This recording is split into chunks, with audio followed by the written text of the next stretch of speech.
ಆತ್ಮೀಯ ವಿದ್ಯಾರ್ಥಿಗಳೇ, ಸ್ಪರ್ಧಾ ಮಿತ್ರರೇ, ಸಕ್ಸಸ್ ಅಕಾಡೆಮಿ ಜಮಖಂಡಿಗೆ ತಮಗೆಲ್ಲ ಸ್ವಾಗತ. ಈಗಾಗಲೇ ನಾವು 6ರಿಂದ 10ನೇ ತರಗತಿಯ ಇತಿಹಾಸ ಪಠ್ಯಪುಸ್ತಕವನ್ನು ಚರ್ಚೆ ಮಾಡ್ತಾ ಇದ್ದೀವಿ. ಈ ಪಠ್ಯಪುಸ್ತಕವು TET, GPSTR, HSTR, KSET ಹಾಗೂ ನೆಟ್ ಪರೀಕ್ಷೆಗಳಿಗೆ ಅನುಕೂಲವಾಗಲಿದೆ. ಈ ಹಿಂದೆ ನಾವು ಬೆಂಗಳೂರು ವಿಭಾಗದ ಬಗ್ಗೆ ಚರ್ಚೆ ಮಾಡ್ತಾ ಇದ್ದೀವಿ. ಒಟ್ಟು ಕರ್ನಾಟಕದಲ್ಲಿ 4 ಕಂದಾಯ ವಿಭಾಗಗಳಿವೆ. ಈಗಾಗಲೇ ನಾವು ಬೆಂಗಳೂರು ವಿಭಾಗದ ಬಗ್ಗೆ ಚರ್ಚೆ ಮಾಡಿದ್ದೇವೆ. ಇಂದು ನಾವು ಮೈಸೂರು ವಿಭಾಗದ ಬಗ್ಗೆ ಚರ್ಚೆ ಮಾಡೋಣ. ಈ ಮೈಸೂರು ಅಂದ ತಕ್ಷಣ ನಮಗೆ ನೆನಪಾಗೋದು ಈ ಒಡೆಯರ್ ಮನೆತನ. ಮೈಸೂರನ್ನ ದೀರ್ಘವಾಗಿ ಆಳಿರ್ತಕ್ಕಂಥ ಒಂದು ರಾಜಮನೆತನ. ಈ ಮೈಸೂರು ವಿಭಾಗ ಇಂದಿನ ಆಧುನಿಕ ಮೈಸೂರು. ಈ ಮೈಸೂರು ವಿಭಾಗ ಆರಂಭದಲ್ಲಿ ಒಡೆಯರ್ ರಾಜ್ಯದ ರಾಜಧಾನಿಯಾಗಿತ್ತು. ಇಲ್ಲಿ ಪ್ರಸ್ತುತ 8 ಜಿಲ್ಲೆಗಳು ಬರ್ತವೆ. ಈ ವಿಭಾಗದಲ್ಲಿ 8 ಜಿಲ್ಲೆಗಳು ಬರ್ತವೆ. ಯಾವ ಅಂತಂದ್ರೆ, ಒಂದು ಉಡುಪಿ, ಚಿಕ್ಕಮಗಳೂರು, ದಕ್ಷಿಣ ಕನ್ನಡ, ಹಾಸನ, ಕೊಡಗು, ಮಂಡ್ಯ, ಚಾಮರಾಜನಗರ ಹಾಗೂ ಮೈಸೂರು. ಈ 8 ಜಿಲ್ಲೆಗಳು ಈ ಮೈಸೂರು ವಿಭಾಗದಲ್ಲಿವೆ. ಬೆಂಗಳೂರಿನಲ್ಲಿ ಈಗಾಗಲೇ ನಾವು ಚರ್ಚೆ ಮಾಡಿದ್ದೇವೆ. ಅದೇ ರೀತಿ ಮೈಸೂರಿನಲ್ಲಿ ಒಟ್ಟು 8 ಜಿಲ್ಲೆಗಳು ಈ ವಿಭಾಗದಲ್ಲಿ ಕಂಡು ಬರ್ತವೆ. ಇದೊಂದು ವಿಭಾಗವಾಗಿದೆ. ವಿಭಾಗ ಅಂದ್ರೆ ಡಿವಿಷನ್. ಒಟ್ಟು 4 ಡಿವಿಷನ್ಗಳಿವೆ. ಅದರಲ್ಲಿ ಮೈಸೂರು ಇಂದು ನಾವು ಚರ್ಚೆ ಮಾಡ್ತಾ ಇರುವ 2ನೇ ವಿಭಾಗ ಮೈಸೂರು. ಇದು ಈ ಸರಣಿಯ 3ನೇ ತರಗತಿಯಾಗಿದೆ. ಈ ವಿಭಾಗದ ಚಾರಿತ್ರಿಕ ಹಿನ್ನೆಲೆ, ಈ ವಿಭಾಗದ ಮೈಸೂರು ವಿಭಾಗದಲ್ಲಿ ನಾವು ಏನೇನು ನೋಡ್ತೀವಿ ಅಂತಂದ್ರೆ, ಈ ವಿಭಾಗ ಮೈಸೂರಿನ ಚಾರಿತ್ರಿಕ ಎಲ್ಲ 8 ಜಿಲ್ಲೆಗಳಿಗೆ ಸಂಬಂಧಪಟ್ಟಂತ ಚಾರಿತ್ರಿಕ ಹಿನ್ನೆಲೆಯನ್ನು ನೋಡೋಣ. ಮತ್ತು ಈ ವಿಭಾಗದಲ್ಲಿ ಕಂಡು ಬರ್ತಕ್ಕಂಥ ಪ್ರಾಕೃತಿಕ ಸಂಪನ್ಮೂಲಗಳ ಬಗ್ಗೆ ಚರ್ಚೆ ಮಾಡೋಣ. ಪ್ರಾಕೃತಿಕ ಸಂಪನ್ಮೂಲಗಳು ಮತ್ತು ವನ್ಯ ಮೃಗಗಳ ಬಗ್ಗೆ ಚರ್ಚೆ ಮಾಡೋಣ. ವನ್ಯ ಮೃಗಗಳು, ರಾಷ್ಟ್ರೀಯ ಉದ್ಯಾನಗಳ ಬಗ್ಗೆ ಚರ್ಚೆ ಮಾಡೋಣ. ರಾಷ್ಟ್ರೀಯ ಉದ್ಯಾನಗಳು,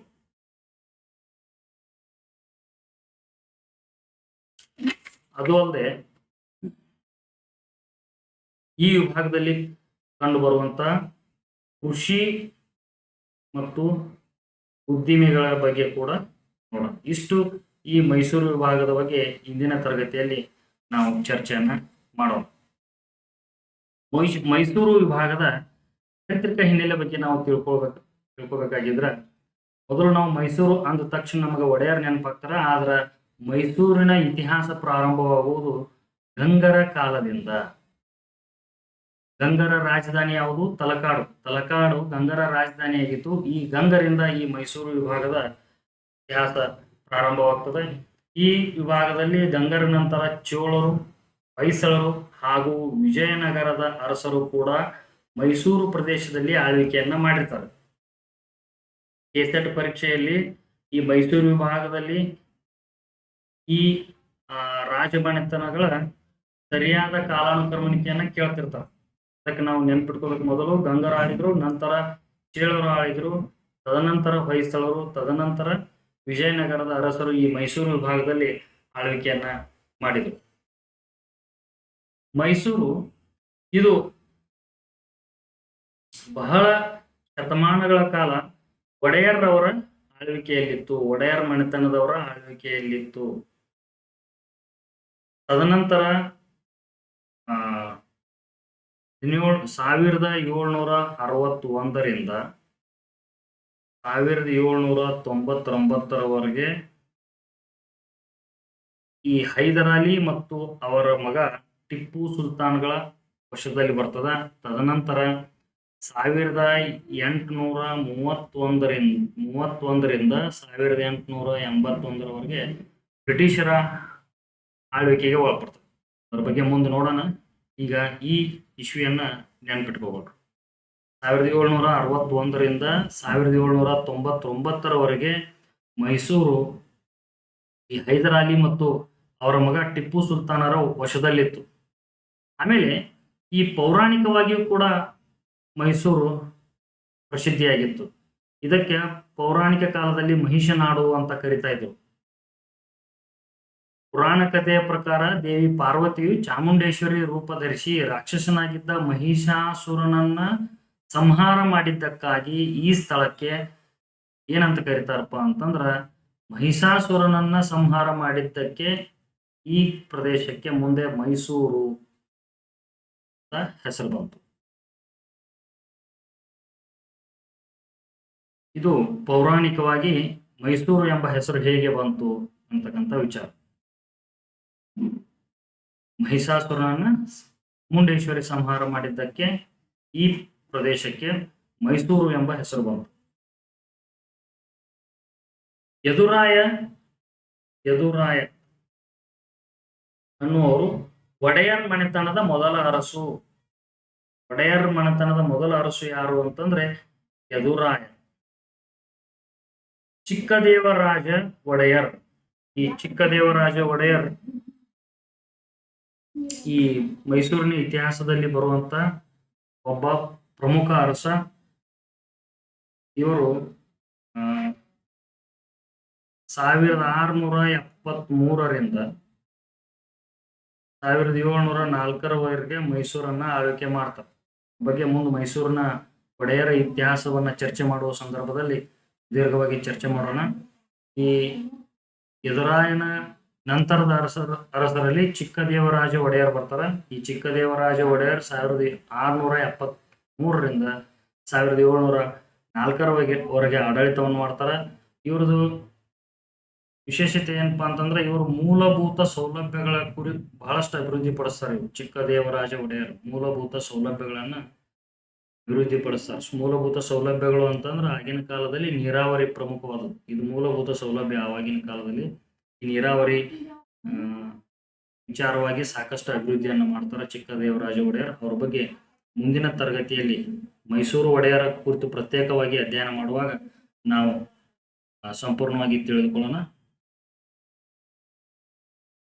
ಈ ಚಿಕ್ಕದೇವರಾಜ ಒಡೆಯರ ನಂತರ ಬಂದಿರತಕ್ಕಂತ ಒಡೆಯರ್ ರಾಜರು ದುರ್ಬಲರಾಗಿದ್ದಂತ ಸಂದರ್ಭದಲ್ಲಿ ಹೈದರ್ ಅಲಿ ಅಂತಕ್ಕಂಥ ಒಬ್ಬ ಸೇನಾಧಿಪತಿ ಏನ್ ಮಾಡ್ತಾನಪ್ಪ ಅಂತಂದ್ರ 1761ರಲ್ಲಿ ಅಧಿಕಾರಕ್ಕೆ ಬರ್ತಾರ.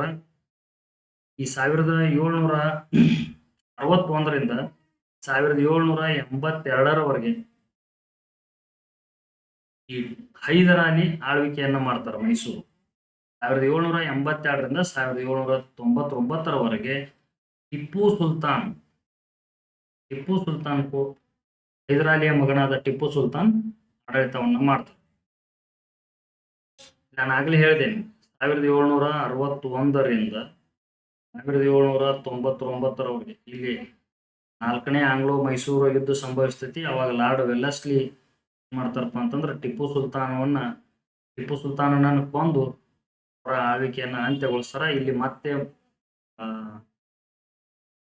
ಒಡೆಯರ ಆಳ್ವಿಕೆ ಪ್ರಾರಂಭ ಆಗ್ತದ 1799ರಿಂದ. ಮುಂದೆ 1831ರಲ್ಲಿ ಮತ್ತೆ ಇದೆ ಏನಾಗ್ತೈತಪ್ಪ ಅಂತಂದ್ರ ಬ್ರಿಟಿಷರ ಆಡಳಿತಕ್ಕೆ ಒಳಪಡ್ತೈತಿ. 1831ರಿಂದ 1881ರವರೆಗೆ ಇದು ಮೈಸೂರು ಬ್ರಿಟಿಷರ ಆಳ್ವಿಕೆಗೆ ಒಳಪಡ್ತೈತಿ. ಹೀಗಾಗಿ ಒಡೆಯರ ಆಡಳಿತ ಕಾಲದಲ್ಲಿ 2 ಬಾರಿ ಇಲ್ಲಿ ಒಡೆಯರನ್ನು ಹೊರತುಪಡಿಸಿ ಬೇರೆಯವರು ಆಳ್ವಿಕೆಯನ್ನ ಮಾಡ್ತಾರೆ. 1761ರಿಂದ 1799ರವರೆಗೆ ಹೈದರ್ ಅಲಿ ಮತ್ತು ಅವನ ಮಗ ಟಿಪ್ಪು ಸುಲ್ತಾನ್ ಆಳ್ವಿಕೆ ಮಾಡಿದ್ರೆ 1831ರಿಂದ 1881ರವರೆಗೆ ಇದು ಬ್ರಿಟಿಷರ ವಶಕ್ಕೆ ಹೋಗಿರ್ತದೆ. ಈ ಎಲ್ಲಾ ಕಾಲಘಟ್ಟಗಳ ನಂತರ ನಾಲ್ವಡಿ ಕೃಷ್ಣರಾಜ್ 20ನೇ ಶತಮಾನದ ಆದಿಭಾಗದಲ್ಲಿ ನಾಲ್ವಡಿ ಕೃಷ್ಣರಾಜ ಒಡೆಯರ್ ಅಧಿಕಾರಕ್ಕೆ ಬರ್ತಾರ. ಇವರು ಬಹಳಷ್ಟು ಜನಪರ ಕಾರ್ಯಗಳನ್ನ ಮಾಡ್ತಾರೆ. ಇವರು ಶಿಕ್ಷಣ, ಸಂಸ್ಕೃತಿ, ನೀರಾವರಿಗೆ ಇವರ ಆದ್ಯತೆಯನ್ನ ನೀಡ್ತಾರೆ. ಇವರ ಬಗ್ಗೆ ಮುಂದೆ ನೋಡೋಣ. ಇಲ್ಲಿ ಇದಲ್ಲದೆ ಮೈಸೂರಿನ ಇತಿಹಾಸದಲ್ಲಿ ದಿವಾನರ ದಿವಾನರು ಕೂಡ ಪ್ರಮುಖ ಪಾತ್ರವನ್ನು ವಹಿಸ್ತಾರೆ. ಮೈಸೂರಿನ ಅಭಿವೃದ್ಧಿಯಲ್ಲಿ ದಿವಾನರು ಪಾತ್ರ ವಹಿಸ್ತಾರೆ. ಈ ದಿವಾನರಲ್ಲಿ ಮುಖ್ಯವಾದವರು ಸರ್ ಎಂ ವಿಶ್ವೇಶ್ವರಯ್ಯ ಅವರು. ಸರ್ ಎಂ ವಿಶ್ವೇಶ್ವರಯ್ಯ ಮತ್ತು ಸರ್ ಮಿರ್ಜಾ ಇಸ್ಮಾಯಿಲ್ ಇವರಿಬ್ಬರ ದಿವಾನಗಿರಿಯಲ್ಲಿ ಮೈಸೂರು ಅಪೂರ್ವ ಯಶಸ್ಸನ್ನ ಪಡಿತೈತಿ. ನಂತರ 1747ರಲ್ಲಿ ಸ್ವಾತಂತ್ರ್ಯ ಬರ್ತದ. ಅವಾಗ ಮೈಸೂರು ಸಂಸ್ಥಾನವು ಭಾರತದ ಗಣರಾಜ್ಯದಲ್ಲಿ ವಿಲೀನಗೊಳ್ತತಿ. ಇದು ಮೈಸೂರು ವಿಭಾಗದಲ್ಲಿ ಮೈಸೂರು ಜಿಲ್ಲೆಗೆ ಸಂಬಂಧಪಟ್ಟ ಒಂದು ಸಂಕ್ಷಿಪ್ತ ಇತಿಹಾಸ ಇದೆ. ಮೈಸೂರು ವಿಭಾಗದಲ್ಲಿ ಮೈಸೂರು ಜಿಲ್ಲೆಗೆ ಸಂಬಂಧಪಟ್ಟಿರ್ತಕ್ಕಂಥ ಒಂದು ಸಂಕ್ಷಿಪ್ತ ಇತಿಹಾಸ. ಆಮೇಲೆ ಈ ವಿಭಾಗದ ಬೇರೆ ಬೇರೆ ಜಿಲ್ಲೆಗಳಲ್ಲಿ ಬೇರೆ ಬೇರೆ ರಾಜಮನೆತನಗಳು ಕೂಡ ಆಳ್ವಿಕೆಯನ್ನ ನಡೆಸ್ತವೆ. ಇದೇ ವಿಭಾಗದ ಕೊಡಗು ಜಿಲ್ಲೆಯಲ್ಲಿ ಆಲೇರಿ ಮನೆತನ ಆಳ್ವಿಕೆಯನ್ನು ಮಾಡ್ತಾ ಇತ್ತು. ಅಲ್ಲಿ ಹೇಗೆ ಮೈಸೂರಿನಲ್ಲಿ ಒಡೆಯರ್ ಮನೆತನ ಆಳ್ವಿಕೆ ಮಾಡ್ತಾ ಇತ್ತು, ಹಾಗೆ ಕೊಡಗು ಜಿಲ್ಲೆಯಲ್ಲಿ ಆಲೇರಿ ಮನೆತನ ಆಳ್ವಿಕೆ ಮಾಡ್ತಾ ಇತ್ತು. ಇದನ್ನ ಒಂದು ಬಾರಿ ಕೆಸೆಟ್ ಪರೀಕ್ಷೆಯಲ್ಲಿ ಕೇಳಿದ್ದಾರೆ ಈಗಾಗಲೇ. ಕೊಡಗು ಜಿಲ್ಲೆಯಲ್ಲಿ ಆಲೇರಿ ಮನೆತನದ ರಾಜರು ಆಳ್ವಿಕೆ ಮಾಡ್ತಾ ಇದ್ರು. 17ನೇ ಶತಮಾನದಲ್ಲಿ ತನ್ನ ಆಳ್ವಿಕೆಯನ್ನು ಸ್ಥಾಪನೆ ಮಾಡ್ತೈತಿ ಆಲೇರಿ ಮನೆತನದವರು. ಬಿದನೂರು ಇವರ ರಾಜಧಾನಿಯಾಗಿತ್ತು. ಆಲೇರಿ ಮನೆತನದ ರಾಜಧಾನಿಯಾಗಿತ್ತು. ಆಲೇರಿ ಮನೆತನದಲ್ಲಿ ಪ್ರಸಿದ್ಧ ದೊರೆ ಯಾರಪ್ಪ ಅಂತಂದ್ರ ದೊಡ್ಡ ವೀರಪ್ಪ. ಇವರು ಹಾಲೇರಿ ಮನೆತನದ ಪ್ರಸಿದ್ಧ ದೊರೆ. ಚಿಕ್ಕ ವೀರ ರಾಜ ಹಾಲೇರಿ ಮನೆತನದ ಕೊನೆಯ ಅರಸ. ಚಿಕ್ಕ ವೀರ ರಾಜ ಇವನು ದುರ್ಬಲನಾಗಿದ್ದ. ಆದ್ದರಿಂದ ಏನ್ ಮಾಡ್ತಾರಪ್ಪ ಅಂತಂದ್ರ ಬ್ರಿಟಿಷರು ಈ ಹಾಲೇರಿ ಮನೆತನದ ಆಡಳಿತವನ್ನ ತಮ್ಮ ವಶಕ್ಕೆ ತೆಗೆದುಕೊಳ್ತಾರ. ಇದು ಹಾಲೇರಿ ಮನೆತನದ ಸಂಕ್ಷಿಪ್ತ ಇತಿಹಾಸ. ಆಮೇಲೆ ಸ್ವಾತಂತ್ರ್ಯ ನಂತರ ಅಂದ್ರೆ 1947ರ ನಂತರ ಈ ಕೊಡಗು ಪ್ರತ್ಯೇಕ ರಾಜ್ಯವಾಗಿತ್ತು. ಈಗ ನಮ್ಮ ಕರ್ನಾಟಕದ ಒಂದು ಜಿಲ್ಲೆಯಾಗಿದೆ. ಆದರೆ 1947ರ ನಂತರ ಇದೊಂದು ಪ್ರತ್ಯೇಕ ರಾಜ್ಯವಾಗಿತ್ತು. ಆದರೆ 1956ರಲ್ಲಿ ಕರ್ನಾಟಕದಲ್ಲಿ ವಿಲೀನಗೊಳಿಸ್ತಾರೆ. ಯಾಕಂತಂದ್ರೆ ಅದಕ್ಕೆ ಕಾರಣ ಭೌಗೋಳಿಕ ವ್ಯಾಪ್ತಿ ಇದೆ. ಬಹಳಷ್ಟು ಸಣ್ಣ ರಾಜ್ಯ ಆಗೋದ್ರಿಂದ ಮತ್ತು ಇತರ ಆಡಳಿತಾತ್ಮಕ ಕಾರಣಗಳಿಂದ ಏನ್ ಮಾಡ್ತಾರಪ್ಪ ಅಂತಂದ್ರೆ 1956ರಲ್ಲಿ ಕೊಡಗನ್ನ ಕರ್ನಾಟಕದಲ್ಲಿ ವಿಲೀನಗೊಳಿಸಿ ಅದನ್ನ ಒಂದು ಜಿಲ್ಲೆಯನ್ನಾಗಿ ಇವತ್ತು ನಾವು ನೋಡ್ತೀವಿ. ಪ್ರತ್ಯೇಕ ರಾಜ್ಯವಾಗಿದ್ದ ಕೊಡಗನ್ನ ಇವತ್ತು ನಾವು ಒಂದು ಜಿಲ್ಲೆಯನ್ನಾಗಿ ನೋಡ್ತೀವಿ. ಆಮೇಲೆ ಈ ಕರಾವಳಿ ಭಾಗ ಕಂಡು ಬರೋದು ಈ ಮೈಸೂರು ವಿಭಾಗದಲ್ಲಿ. ಕರ್ನಾಟಕದ ಕರಾವಳಿ ಪ್ರದೇಶವನ್ನ ತುಳುನಾಡು ಅಂತ ಕರೀತಾರೆ. ಕರ್ನಾಟಕದ ಕರಾವಳಿ ಪ್ರದೇಶವನ್ನ ಏನಂತಾರಪ್ಪ ಅಂತಂದ್ರೆ ತುಳುನಾಡು ಅಂತ ಕರೀತಾರೆ. ದಕ್ಷಿಣ ಕನ್ನಡ ಮತ್ತು ಉಡುಪಿ ಜಿಲ್ಲೆಗಳನ್ನು ಒಳಗೊಂಡಂತೆ ತುಳುನಾಡಿನಲ್ಲಿ 7ನೇ ಶತಮಾನದಿಂದ 14ನೇ ಶತಮಾನದವರೆಗೆ ಅಳುಪ ಮನೆತನದ ಅರಸರು ಆಳ್ವಿಕೆ ಮಾಡ್ತಾರ. ಈ ಅಳುಪ ಮನೆತನದ ಅರಸರು ವಿಶೇಷವಾಗಿ ಈ ದಕ್ಷಿಣ ಕನ್ನಡ ಜಿಲ್ಲೆಯಲ್ಲಿ ಕಂಡು ಬರ್ತಾರೆ. ಇವರು ಇಮ್ಮಡಿ ಪುಲಿಕೇಶಿಯ ಕಾಲದಲ್ಲಿ ಕೂಡ ಇದ್ರು ಅಳುಪರು. ಆಮೇಲೆ ಉದ್ಯಾವರ, ಮಂಗಲಪುರ, ಕುಂಚ ಮತ್ತು ಬನವಾಸಿಗಳು ಅಳುಪರ ರಾಜಧಾನಿಗಳಾಗಿದ್ದು. ಬೇರೆ ಬೇರೆ ಕಾಲಘಟ್ಟಗಳಲ್ಲಿ ಇವು ಅವರ ಬೇರೆ ಬೇರೆ ರಾಜಧಾನಿಗಳು. ಉದ್ಯಾವರ, ಮಂಗಲಪುರ, ಕುಂಚ ಮತ್ತು ಬನವಾಸಿ ಇವು ಅಳುಪರ ರಾಜಧಾನಿಗಳಾಗಿದ್ದವು. ಈ ತುಳುನಾಡಿನಲ್ಲಿಯೂ ಕೂಡ ಪಾಳೆಗಾರರು ಆಡಳಿತ ನಡೆಸ್ತಾ ಇದ್ರು. ತುಳುನಾಡು ಅಂತಂದ್ರೆ ಕರ್ನಾಟಕದ ಕರಾವಳಿ ಪ್ರದೇಶಕ್ಕೆ ತುಳುನಾಡು ಎಂದು ಕರೆಯುತ್ತಾರೆ. ಇನ್ನ ಕುತ್ತಿಗೆಯ ಚೌಟರು, ಬಂಗವಾಡಿಯ ಬಂಗರು, ಕಾರ್ಕಳದ ಭೈರವರಸರು, ಕಾಸರಗೋಡಿನ ಕಂಬಳಿ ಅರಸರು ಮುಂತಾದವರು ಕೂಡ ಈ ಪ್ರದೇಶದಲ್ಲಿ ಆಳ್ವಿಕೆಯನ್ನ ಮಾಡ್ತಾರೆ. ಈ ಕರಾವಳಿ ಪ್ರದೇಶಕ್ಕೆ ಬ್ರಿಟಿಷರು ಕ್ಯಾನರಾ ಅಂತ ಕರಿತಾ ಇದ್ರು. ಕರಾವಳಿ ಪ್ರದೇಶಕ್ಕೆ ಬ್ರಿಟಿಷರು ಕ್ಯಾನರಾ ಅಂತ ಕರಿತಾ ಇದ್ರು. ಈ ಪ್ರದೇಶವನ್ನ ಅವರು ಬ್ರಿಟಿಷರು ಏನ್ ಮಾಡ್ತಾರಪ್ಪ ಅಂತಂದ್ರೆ 1801ರಲ್ಲಿ ಈ ಕೆನರಾ ಪ್ರದೇಶವನ್ನು ವಶಪಡಿಸಿಕೊಳ್ತಾರ. ನಂತರ 1860ರಲ್ಲಿ ಈ ವಿಶಾಲವಾಗಿದ್ದ ಪ್ರದೇಶವನ್ನ ಉತ್ತರ ಕನ್ನಡ ಮತ್ತು ದಕ್ಷಿಣ ಕನ್ನಡ ಅಂತೇಳಿ ವಿಭಾಗ ಮಾಡ್ತಾರೆ. ಆಡಳಿತದ ಅನುಕೂಲಕ್ಕಾಗಿ ಅವರು ಈ ಪ್ರದೇಶವನ್ನ 2 ವಿಭಾಗವನ್ನಾಗಿ ಮಾಡ್ತಾರೆ, ದಕ್ಷಿಣ ಕನ್ನಡ ಮತ್ತು ಉತ್ತರ ಕನ್ನಡ ಅಂತೇಳಿ. ಆಡಳಿತದ ಅನುಕೂಲಕ್ಕಾಗಿ ದಕ್ಷಿಣ ಕನ್ನಡ ಜಿಲ್ಲೆಯನ್ನ ಮತ್ತೆ ಇತ್ತೀಚೆಗೆ 1997ರಲ್ಲಿ ಉಡುಪಿ ಜಿಲ್ಲೆಯನ್ನ ಪ್ರತ್ಯೇಕವಾಗಿ ರಚನೆ ಮಾಡ್ತಾರೆ. ಇತ್ತೀಚೆಗೆ ನಮ್ಮ ಕರ್ನಾಟಕ ಸರ್ಕಾರ ರಚನೆಗೊಂಡ ನಂತರ ತೀರಾ ಇತ್ತೀಚೆಗೆ 1997ರಲ್ಲಿ ಏನ್ ಮಾಡ್ತಾರಪ್ಪ ಅಂತಂದ್ರೆ ಒಂದಿಷ್ಟು ಜಿಲ್ಲೆಗಳನ್ನ ರಚನೆ ಮಾಡ್ತಾರೆ.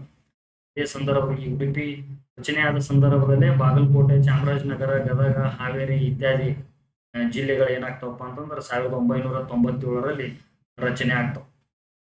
ಇನ್ನ ಈ ವಿಭಾಗದಲ್ಲಿ ಕಂಡು ಬರ್ತಕ್ಕಂಥ ಪ್ರಾಕೃತಿಕ ಸಂಪನ್ಮೂಲಗಳ ಬಗ್ಗೆ ಚರ್ಚೆ ಮಾಡೋಣ.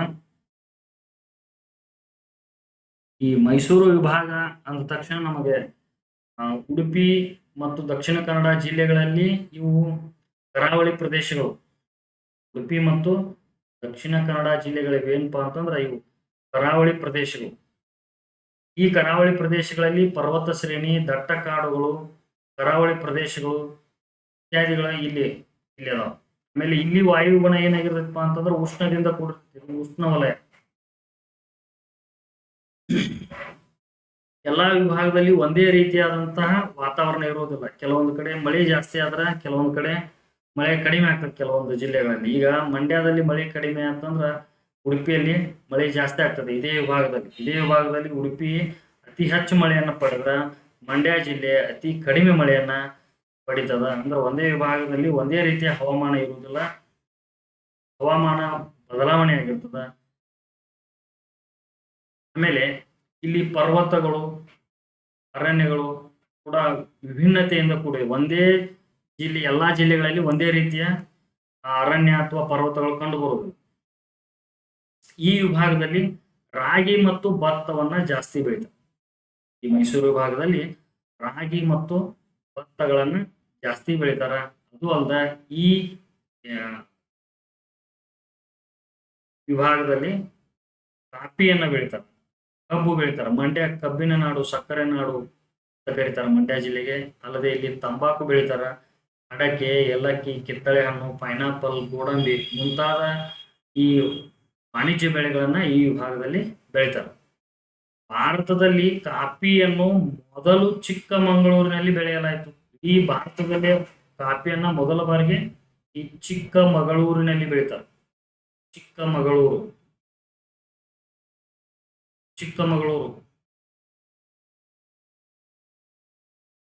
ಇಲ್ಲಿ ಕಾಫಿಯನ್ನ ಭಾರತದಲ್ಲೇ ಮೊದಲ ಬಾರಿಗೆ ಬೆಳೀತಾರ. ಅದಕ್ಕಾಗಿ ಈ ಚಿಕ್ಕಮಗಳೂರಿಗೆ, ಈ ವಿಭಾಗಕ್ಕೆ ಕಾಫಿ ನಾಡು ಅಂತ ಕರೀತಾರೆ. ಕಾಫಿ ನಾಡು ಚಿಕ್ಕಮಗಳೂರು. ಇಲ್ಲಿ ಅದು ಅಲ್ಲದೆ ಅನೇಕ ಪ್ರದೇಶಗಳು, ಈ ವಿಭಾಗದ ಅನೇಕ ಪ್ರದೇಶಗಳಲ್ಲಿ ಏನ್ ಮಾಡ್ತಾರಪ್ಪ ಅಂತಂದ್ರೆ ವೀಳ್ಯದೆಲೆಯನ್ನು ಕೂಡ ಬೆಳೀತಾರ. ಇಲ್ಲಿ ಈ ವಿಭಾಗದಲ್ಲಿ ಪ್ರಾಕೃತಿಕ ಸಂಪನ್ಮೂಲದ ದೃಷ್ಟಿಯಿಂದ ಇದು ಅತ್ಯಂತ ಸಮೃದ್ಧವಾದ ವಿಭಾಗ. ಅದೇ ನಾವು ಗುಲ್ಬರ್ಗ ವಿಭಾಗಕ್ಕೆ ಹೋಲಿಸಿದ್ರೆ ಇದು ಈ ಸಂಪನ್ಮೂಲ ದೃಷ್ಟಿಯಿಂದ ಇದು ಸಮೃದ್ಧವಾದ ವಿಭಾಗವಾಗಿದೆ. ಕೊಡಗು, ದಕ್ಷಿಣ ಕನ್ನಡ, ಮೈಸೂರು, ಚಿಕ್ಕಮಗಳೂರು ಮುಂತಾದ ಜಿಲ್ಲೆಗಳಲ್ಲಿ, ಎಸ್ಪೆಷಲಿ ಈ ಕೊಡಗು, ದಕ್ಷಿಣ ಕನ್ನಡ, ಮೈಸೂರು, ಚಿಕ್ಕಮಗಳೂರು ಜಿಲ್ಲೆಯಲ್ಲಿ ಏನಾಗ್ತಿಪ್ಪ ಅಂತಂದ್ರ ಸಾಕಷ್ಟು ಪ್ರಮಾಣದಲ್ಲಿ ಅರಣ್ಯ ಇದೆ. ಈ ಅರಣ್ಯದಲ್ಲಿ ತೇಗ, ಶ್ರೀಗಂಧ, ಹೊಂಗೆ, ನಂದಿ, ಮತ್ತಿ ಮುಂತಾದ ಮರಗಳನ್ನ ಇಲ್ಲಿ ಈ ವಿಭಾಗದಲ್ಲಿ ಕಾಡಿನಲ್ಲಿ ಬೆಳೀತವೆ. ಇದು ಹೀಗಾಗಿ ಇಲ್ಲಿ ಅರಣ್ಯ ಉತ್ಪನ್ನಗಳಿಗೆ ಈ ವಿಭಾಗ ಹೆಸರಾಗಿದೆ. ಅರಣ್ಯ ಉತ್ಪಾದನೆಗೆ ಈ ವಿಭಾಗ ಹೆಸರಾಗಕ್ಕೆ ಕಾರಣ ಈ ತೇಗ, ಶ್ರೀಗಂಧ ಅತ್ಯಂತ ಕಾಸ್ಟ್ಲಿಯಸ್ಟ್ ಮರ ಇದೆ. ಆಮೇಲೆ ಗೊಂದು, ಜೇನುತುಪ್ಪ, ಮೇಣ, ಕಾಡು ಹಣ್ಣು ಮುಂತಾದ ಕಿರು ಅರಣ್ಯ ಉತ್ಪನ್ನಗಳು ಕೂಡ ಇಲ್ಲಿ ಬೆಳೀತವೆ. ಆಮೇಲೆ ಇಲ್ಲಿ ಈ ವಿಭಾಗದಲ್ಲಿ ಒಂದಿಷ್ಟು ಬೆಟ್ಟಗಳು ಕಂಡು ಬರ್ತಾವ. ಸುಬ್ರಹ್ಮಣ್ಯ ಬೆಟ್ಟ, ಗೋಪಾಲಸ್ವಾಮಿ ಬೆಟ್ಟ, ಮಲೆ ಮಹದೇಶ್ವರ ಬೆಟ್ಟ, ಬಿಳಿಗಿರಿ ರಂಗನ ಬೆಟ್ಟ, ಮುಳ್ಳಯ್ಯನಗಿರಿ, ಕೆಮ್ಮಣ್ಣುಗುಂಡಿ, ಚಾಮುಂಡೇಶ್ವರಿ ಬೆಟ್ಟ, ಬೆಳಗೊಳದ ಚಂದ್ರಗಿರಿ, ಇಲ್ಲಿ ನೋಡ್ರಿ ಶ್ರವಣ ಬೆಳಗೊಳದ ಚಂದ್ರಗಿರಿ ಐತ್ಲ, ಇಲ್ಲಿ ಮೌರ್ಯರ ದೊರೆ ಚಂದ್ರಗುಪ್ತ ಮೌರ್ಯ ಭೇಟಿ ಕೊಟ್ಟದ್ದಕ್ಕಾಗಿ, ಮೌರ್ಯರ ದೊರೆ ಚಂದ್ರಗುಪ್ತ ಈತ ಭೇಟಿ ಕೊಟ್ಟದ್ದಕ್ಕಾಗಿ ಇದಕ್ಕೆ ಚಂದ್ರಗಿರಿ ಅಂತ ಹೆಸರೈತಿ. ಇವತ್ತಿಗೂ ಕೂಡ ಅದಕ್ಕೆ ಚಂದ್ರಗಿರಿ ಅಂತ ಕರೀತಾರ. ಇಂದ್ರಗಿರಿ ಮುಂತಾದ ಬೆಟ್ಟಗಳು ಇಲ್ಲಿ ಪ್ರಸಿದ್ಧವಾಗಿವೆ. ಈ ವಿಭಾಗ ಜೀವ ವೈವಿಧ್ಯಕ್ಕೂ ಕೂಡ ಹೆಸರಾಗಿದೆ. ಯಾಕಂದ್ರೆ ಇಲ್ಲಿ ಕಾಡು ಪ್ರದೇಶ ಇರೋದ್ರಿಂದ ಹುಲಿ, ಚಿರತೆ, ಕಾಡುನಾಯಿ, ಜಿಂಕೆ, ನರಿ, ಕಾಡೆಮ್ಮೆ ಮುಂತಾದ ವನ್ಯಮೃಗ ಕೂಡ ಈ ಅರಣ್ಯದಲ್ಲಿ ವಾಸವಾಗಿವೆ. ಮಂಡ್ಯ ಜಿಲ್ಲೆ ಬನ್ನೂರು ಕುರಿ ಅಂತೇಳಿ ಫೇಮಸ್. ಬನ್ನೂರು ಕುರಿ, ಈ ಬನ್ನೂರು ಕುರಿಗಳಿಗೆ ಫೇಮಸ್ ಇದೆ. ಕುರಿ ಮತ್ತು ಟಗರು ಇದು ಮಂಡ್ಯ ಜಿಲ್ಲೆಯಲ್ಲಿ ಬರ್ತದೆ. ಮಂಡ್ಯ ಜಿಲ್ಲೆಯಲ್ಲಿ ಈ ಬನ್ನೂರು ಇದೆ. ಆಮೇಲೆ ಈ ವಿಭಾಗದ ಪ್ರಸಿದ್ಧ ನದಿಗಳು, ಈ ವಿಭಾಗದಲ್ಲಿ ಒಂದಿಷ್ಟು ಪ್ರಸಿದ್ಧ ನದಿಗಳದಾವ. ಕಾವೇರಿ, ಇದರ ಉಗಮ ಸ್ಥಾನ ತಲಕಾವೇರಿ, ಹೇಮಾವತಿ, ಹೇಮಾವತಿ ಕಾವೇರಿ ನದಿಯ ಉಪನದಿ. ಹೇಮಾವತಿ, ಹಾರಂಗಿ, ನೇತ್ರಾವತಿ, ಕುಮಾರಧಾರ, ವೇದಾವತಿ, ಕಪಿಲ, ಯುಗಚಿ, ಗಂಗೊಳ್ಳಿ ಮುಂತಾದವುಗಳು ಈ ವಿಭಾಗದ ಪ್ರಸಿದ್ಧ ನದಿಗಳು. ಈ ವಿಭಾಗದ ಪ್ರಸಿದ್ಧ ನದಿಗಳು. ಇಲ್ಲಿ ಅನೇಕ ಜಲಪಾತಗಳು ಕೂಡ ಕಂಡು ಬರ್ತವೆ. ಗಗನಚುಕ್ಕಿ, ಭರಚುಕ್ಕಿ, ಹೆಬ್ಬೆ ಜಲಪಾತ, ಇಂಪು ಜಲಪಾತ, ಹೆಬ್ಬೆ ಜಲಪಾತ ಮುಂತಾದ ಜಲಪಾತಗಳು ಈ ವಿಭಾಗದಲ್ಲಿ ನಾವು ಕಾಣ್ತೀವಿ. ಅದು ಅಲ್ಲದೆ ಈ ವಿಭಾಗದಲ್ಲಿ ದೊರೆಯುವ ಪ್ರಮುಖ ಖನಿಜಗಳು ಯಾವುವು? ಬಾಕ್ಸೈಟ್. ಬಾಕ್ಸೈಟ್ ಈ ವಿಭಾಗದಲ್ಲಿ ಕಂಡು ಬರ್ತದೆ. ಇದು ಅಲ್ಯೂಮಿನಿಯಂ, ಬಾಕ್ಸೈಟ್ ನಿಂದ ಅಲ್ಯೂಮಿನಿಯಂ ಅನ್ನು ತಯಾರು ಮಾಡ್ತಾರೆ. ಬಾಕ್ಸೈಟ್. ಫೆಲಸೈಟ್, ಫೆಲಸೈಟ್ ನೋಡಿ, ಈ ಭಾರತ ದೇಶದೊಳಗ ಮೈಸೂರದಲ್ಲಿ ಮಾತ್ರ ಫೆಲಸೈಟ್ ಅದಿರು ಕಂಡು ಬರ್ತದೆ. ಮೈಸೂರು ಜಿಲ್ಲೆಯಲ್ಲಿ ಮಾತ್ರ ಕಂಡು ಬರ್ತತಿ ಫೆಲಸೈಟ್ ಅದಿರು. ಆಮೇಲೆ ಕ್ರೋಮೈಟ್, ಸುಣ್ಣದ ಕಲ್ಲು, ಗ್ರೈನೈಟ್, ಮ್ಯಾಂಗನೀಸ್ ಮುಂತಾದವುಗಳು ಕೂಡ ಈ ವಿಭಾಗದಲ್ಲಿ ನಾವು ಕಾಣ್ತೀವಿ. ಆಮೇಲೆ ಈಗಾಗಲೇ ನಾನು ಹೇಳಿದಂತೆ ದಕ್ಷಿಣ ಕನ್ನಡ ಮತ್ತು ಉಡುಪಿ ಜಿಲ್ಲೆಗಳು ಕರಾವಳಿ ಜಿಲ್ಲೆಗಳಾಗಿವೆ. ಕರಾವಳಿ ಅಂತಂದ್ರೆ ಅಲ್ಲಿ ಬಂದರಗಳಿರ್ತವೆ. ಬಂದರಗಳಿರೋದ್ರಿಂದ ಇವು ಸಮುದ್ರದ ಮೀನುಗಾರಿಕೆಗೆ ಹೆಸರುವಾಸಿ ಆಗ್ತವೆ. ಆಮೇಲೆ ಇಲ್ಲಿ ಮೀನುಗಾರಿಕೆ ಇಲ್ಲಿಯ ಪ್ರಮುಖ ಉದ್ಯೋಗ. ಮೀನುಗಾರಿಕೆ, ಸಮುದ್ರಕ್ಕೆ ಹೋಗೋದು, ಮೀನ ಹಿಡಿಯೋದು, ಈ ಮೀನುಗಾರಿಕೆ ಪ್ರಮುಖ ಇವರ ಉದ್ಯೋಗ. ಆಮೇಲೆ ಈ ಮೀನನ್ನ ಏನ್ ಮಾಡ್ತಾರಪ್ಪ ಅಂತಂದ್ರ ಸಂಸ್ಕರಣೆ ಮಾಡಿ ಅಲ್ಲಿಂದ ಬೇರೆ ಪ್ರದೇಶಗಳಿಗೆ ರಫ್ತು ಮಾಡಿ ಆದಾಯವನ್ನ ಗಳಿಸ್ತಾರ. ಇದರಿಂದ ಸಾವಿರಾರು ಮೀನುಗಾರರ ಕುಟುಂಬಕ್ಕೆ ಅದು ಆಧಾರವಾಗಿದೆ. ಕೊಡಗು, ಚಿಕ್ಕಮಗಳೂರು, ಮೈಸೂರು ಜಿಲ್ಲೆಗಳು ಮರಗಳ ದಿಮ್ಮಿಗಳ ಮಾರಾಟ ಕೇಂದ್ರಗಳಾಗಿವೆ. ಅಂದ್ರೆ ಇಲ್ಲಿ ಸಾಕಷ್ಟು ಪ್ರಮಾಣದಲ್ಲಿ ಅರಣ್ಯ ಕಂಡು ಬರೋದ್ರಿಂದ ಮರಗಳ ದಿಮ್ಮಿಗಳ ಮಾರಾಟ ಕೇಂದ್ರವಾಗಿವೆ.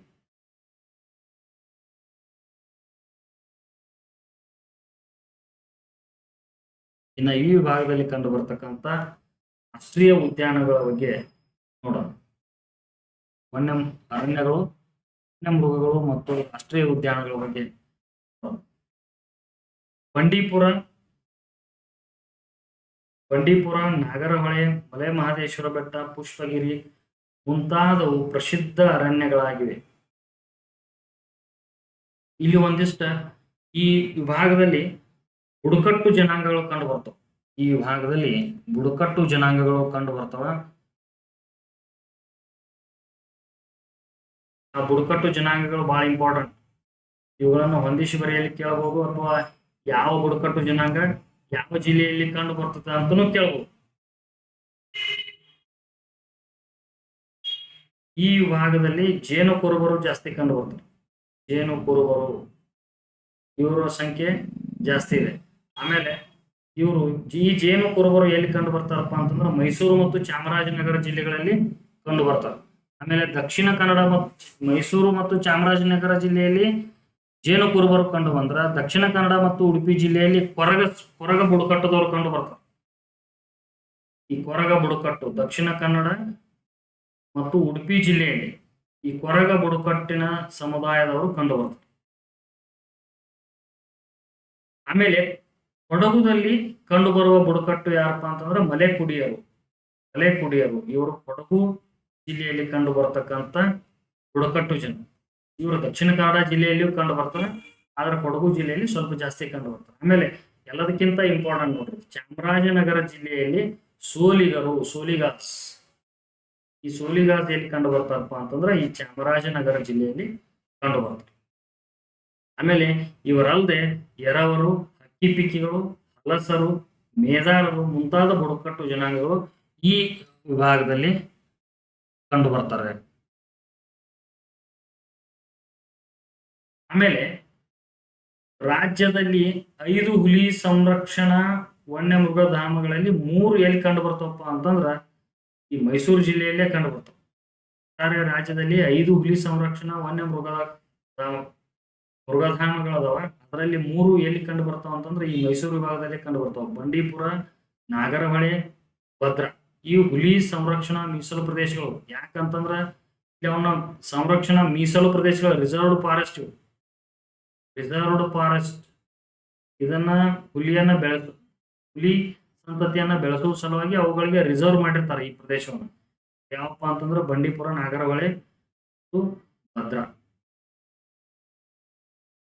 ಆಮೇಲೆ ಕೆಲವೊಮ್ಮೆ ಏನ್ ಮಾಡ್ತಾರಪ್ಪ ಅಂತ, ಯಾಕೆ ಈ ತರ ಮೀಸಲು ಅರಣ್ಯ ಪ್ರದೇಶಗಳನ್ನ ಮಾಡಿರ್ತಾರ ಅಂತಂದ್ರ ಈ ಬೇಟೆಗಾರರು ಏನ್ ಮಾಡ್ತಾರ ಅಂದ್ರ ಚರ್ಮಕ್ಕಾಗಿ ಮತ್ತ ಈ ಹುಲಿಯನ್ನ ಏನ್ ಮಾಡ್ತಾರ, ಬೇಟೆಯಾಡಿ ಅದನ್ನ ಕೊಂದು. ಮೊದಲ ಹುಲಿಯನ್ನು ಕಂಡ್ರ ಮನುಷ್ಯ ಹೆದರ್ತಿದ್ದ, ಈಗ ಮನುಷ್ಯನಿಗೆ ಹುಲಿ ಹೆದರು ಕಾಲ ಬಂದೈತಿ. ಅದಕ್ಕೆ ಏನ್ ಮಾಡ್ತಾರಪ್ಪ ಅಂತಂದ್ರೆ ಚರ್ಮಕ್ಕಾಗಿ ಅಕ್ರಮವಾಗಿ ಇವುಗಳನ್ನ ಕೊಂದ ಆ ಚರ್ಮವನ್ನು ತಗೊಂಡು ಮಾರಾಟ ಮಾಡ್ತಾರ. ಅದರ ಸಲುವಾಗಿ ಇವುಗಳನ್ನ ರಿಸರ್ವ್ಡ್ ಫಾರೆಸ್ಟ್ ಗಳನ್ನಾಗಿ ಮಾಡ್ಯಾರ. ಈ ಆನೆಗಳನ್ನ ಕೂಡ ಕೊಲ್ತಾರ ನೋಡಿ. ಬಲಿಷ್ಠವಾದ ಪ್ರಾಣಿಯನ್ನ ಕೊಲ್ಲುವಂತ ಒಂದು ವಿಚಿತ್ರ ಪ್ರಾಣಿ ಯಾವಪ್ಪ ಅಂತಂದ್ರೆ ಅದು ಮನುಷ್ಯ.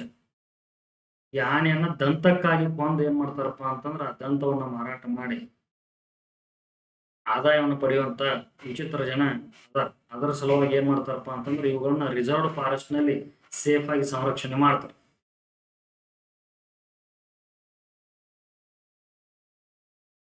ನಮ್ಮ ರಾಜ್ಯದಲ್ಲಿ ಅತಿ ಹೆಚ್ಚು ಮೃಗಧಾಮಗಳು, ಪಕ್ಷಿಧಾಮಗಳು ಕಂಡು ಬರುವುದು ಈ ವಿಭಾಗದಲ್ಲಿ.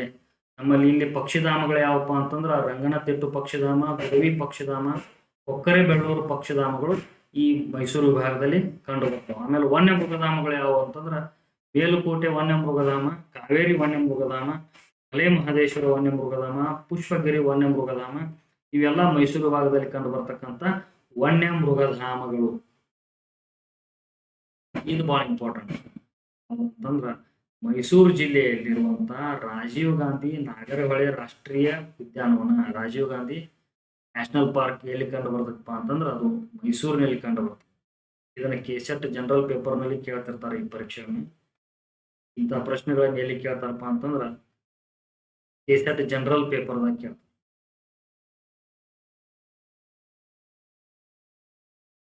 ರಾಜೀವ್ ಗಾಂಧಿ ನ್ಯಾಷನಲ್ ಪಾರ್ಕ್ ನಾಗರಹೊಳೆ, ಆಮೇಲೆ ಚಾಮರಾಜನಗರ ಜಿಲ್ಲೆಯಲ್ಲಿ ಇರ್ತಕ್ಕಂಥ ಬಂಡೀಪುರ ನ್ಯಾಷನಲ್ ಪಾರ್ಕ್, ಇದು ಚಾಮರಾಜನಗರ ಜಿಲ್ಲೆಯಲ್ಲಿದೆ. ಆಮೇಲೆ ಕೆಡ್ಡ ಅಂತೇಳಿ ಒಂದು ಕಾರ್ಯಾಚರಣೆ.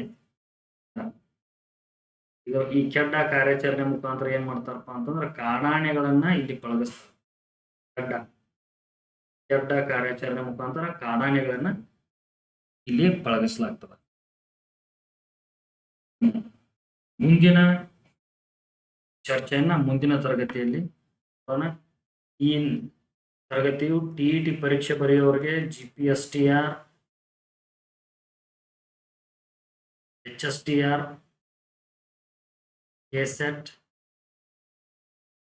ಒಟ್ಟಾರೆ ಇತಿಹಾಸ ಸಿಲೆಬಸ್ ಇರುವಂತ ಯಾವುದೇ ಪರೀಕ್ಷೆಗೆ 6ರಿಂದ 10ನೇ ತರಗತಿ ಪಠ್ಯಪುಸ್ತಕ ವಿಶ್ಲೇಷಣೆ ಎಲ್ಲಾ ಪರೀಕ್ಷೆಗಳಿಗೆ ಅನುಕೂಲ ಆಗ್ತದ. ದಯವಿಟ್ಟು ಇವುಗಳನ್ನ ವಾಚ್ ಮಾಡ್ರಿ.